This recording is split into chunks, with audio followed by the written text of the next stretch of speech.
कितनी होगी। तो उसके लिए हमें पहले ये एक फार्मूला देखना होगा कि जो अनसर्टेनिटी हम निकालते हैं वो कैसे निकालते हैं। Uncertainty in momentum is equal to square root of expectation value of P square minus expectation value of P का होल स्क्वायर। ये इस तरह से हम निकालते हैं मोमेंटम, सॉरी अनसर्टेनिटी।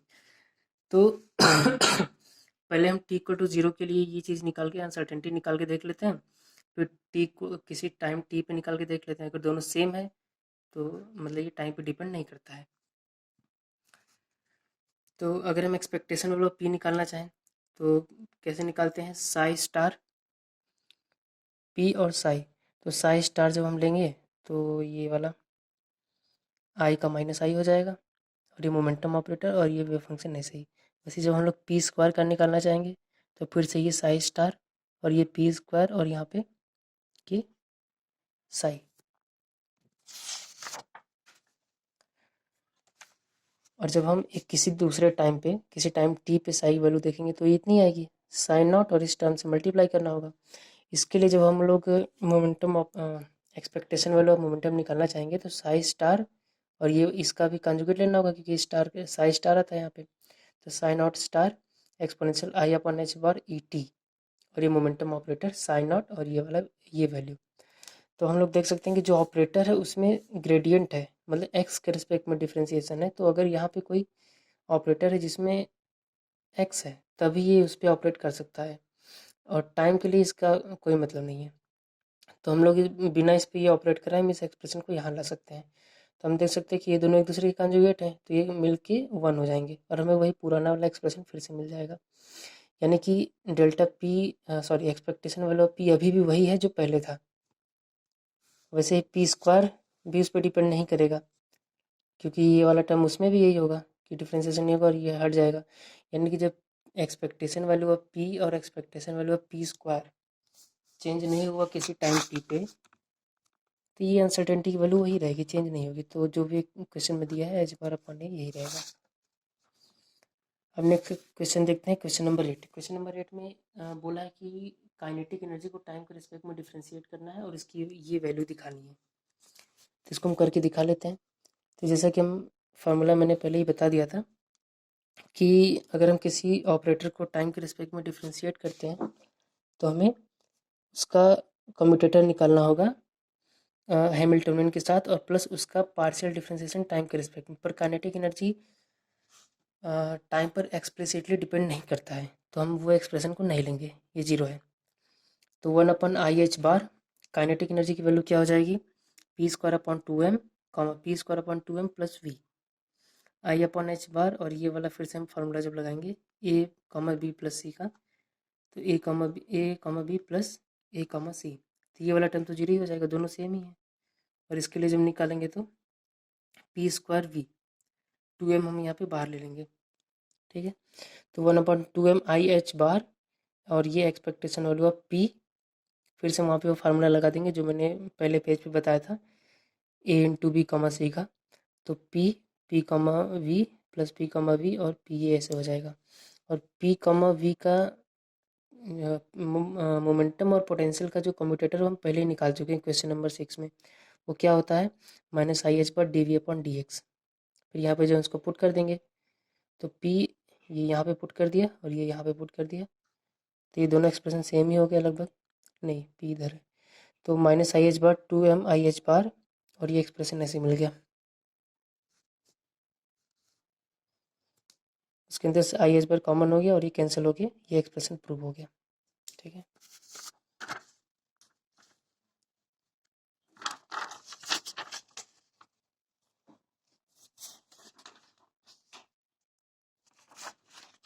तो अभी क्वेश्चन नंबर 9 देखते हैं। क्वेश्चन नंबर 9 में बोला है कि हमें पोटेंशियल दिया हुआ है v इक्वल टू हाफ के एक्स स्क्वायर और बोला है कि जो एक्सपेक्टेशन वैल्यू ऑफ एक्स है या जो पोजीशन की वैल्यू है वो उसी तरह से चेंज होती है जैसे कि क्लासिकल मैकेनिक्स में चेंज होती है। तो ये निकालने से पहले मैं बता दूं कि क्लासिकल मैकेनिक्स में कैसे चेंज होता है। वैसे सब लोग जानते ही होंगे कि जो सिंपल हार्मोनिक ऑसिलेटर होता है उसका जो डिफरेंशियल इक्वेशन होता है वो क्या आता है,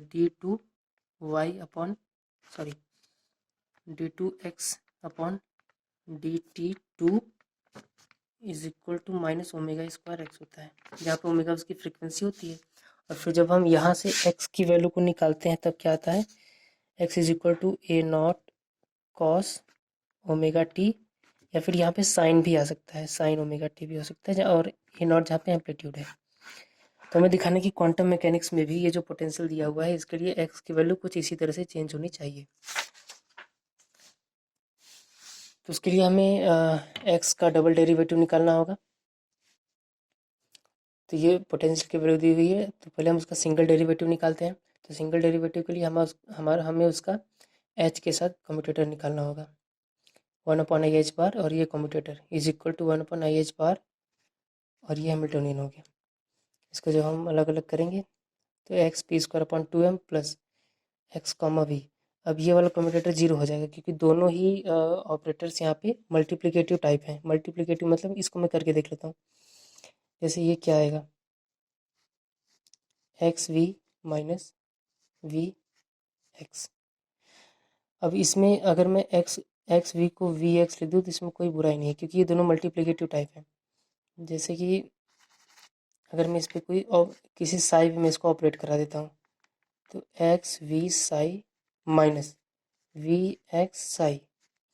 जब ये पोटेंशियल इस पर अप्लाई होगा तो पोटेंशियल की वैल्यू कुछ वी आ जाएगी, वी जो कि एक आइगन वैल्यू है। फिर एक्स को इस पे लगाएंगे माइनस एक्स को इस पे लगाएंगे तो इसकी आइगन वैल्यू एक्स आ जाएगी, और वी साई, फिर वी ये भी एक्स साई और माइनस एक्स वी साई। तो आइगन वैल्यू तो नंबर सी होते हैं, इनको हम इंटरचेंज कर सकते हैं, ये कट के जीरो हो जाएगा ऐसे। ठीक है, बस ये कम्यूटेटर हमें निकालना होगा। तो 1/IH बार और 2m को हम यहाँ पे बाहर ले सकते हैं। फिर उसके बाद हम फिर से वही फार्मूला लगाएंगे, a कॉमा बी कॉमा सी, a comma B into C, जो कि x कॉमा पी स्क्वायर है। तो p x comma P plus x comma P और बाहर p, तो 2m/IH बार, और ये इसकी वैल्यू हो जाएगी IH बार, जो कि पोजीशन और मोमेंटम का कम्यूटेटर का यही वैल्यू होता है। और यहाँ से भी ये IH बार, IH बार बाहर आ जाएगा और ये 2 टाइम्स ऑफ p हो जाएगा। ये कट के ये क्या बचता है यहाँ पे, p अपॉन m, यानी कि डिफ्रेंसिएशन ऑफ x बचता है p अपॉन m। अब हम डिफ्रेंसिएशन ऑफ p निकाल लेते हैं टाइम के रिस्पेक्ट में। तो हमें फिर से इसका हैमिल्टोनियन के साथ कम्यूटेटर निकालना होगा, जो कि ये है। ये वाला टर्म जीरो हो जाएगा, दोनों एक ही टाइप के ऑपरेटर्स हैं। और ये वाला करने पे हमें यहाँ पे ये मिलेगा, यहाँ पे हाफ के कांस्टेंट है, उसे हम बाहर ले सकते हैं। तो p कॉमा एक्स स्क्वायर बचेगा, फिर k अपॉन 2IH बार 2, और वैसे एक फार्मूला होता है जिसे अगर p और x कम्यूटेटर की value minus I sorry plus I H, हाँ माइनस आई एच बार है, तो अगर यहाँ पे p कॉमा एक्स स्क्वायर है या p स्क्वायर एक्स है तो इसकी वैल्यू क्या हो जाएगी, जो इसकी कम्यूटेटर की वैल्यू होती है वो लिख दीजिए, माइनस आई अपन एच बार, और यहाँ पे एक्स स्क्वायर है तो 2x ऐसे। अब इसको a कॉमा बी इंटू सी से भी कर सकते हैं, यही आंसर आएगा। तो ये क्या हो जाएगा, k upon 2IH bar 2 expectation value of h minus I H bar, फिर ये 2IH बार कैंसिल हो जाएगा, माइनस kx बचेगा। तो ऐसा हम लोग एक एरनफेस्ट थ्योरम में आप बुक में देखेंगे तो ये फार्मूला दिया हुआ है कि डबल डेरिवेटिव ऑफ x जो होता है वो 1/m डेरिवेटिव ऑफ p की इक्वल होता है। अगर क्लासिकल मैकेनिकली देखें हम इसको तो differentiation of momentum with respect to time force हो गया और डिवाइड बाय टाइम एक्सेलरेशन हो गया, और double derivative of x acceleration हो गया, तो ये इक्वल है। और ये कितना है, derivative of p minus kx दिया हुआ है, डिवाइड बाई m हो जाएगा। तो d2 upon dt2 x plus k upon m x equal to 0। अब ये देखिए ज़रा ध्यान से, ये इक्वेशन बिल्कुल वैसा ही है जैसा कि क्लासिकल मैकेनिक्स में हम सिंपल हार्मोनिक ऑसिलेटर के लिए निकालते हैं।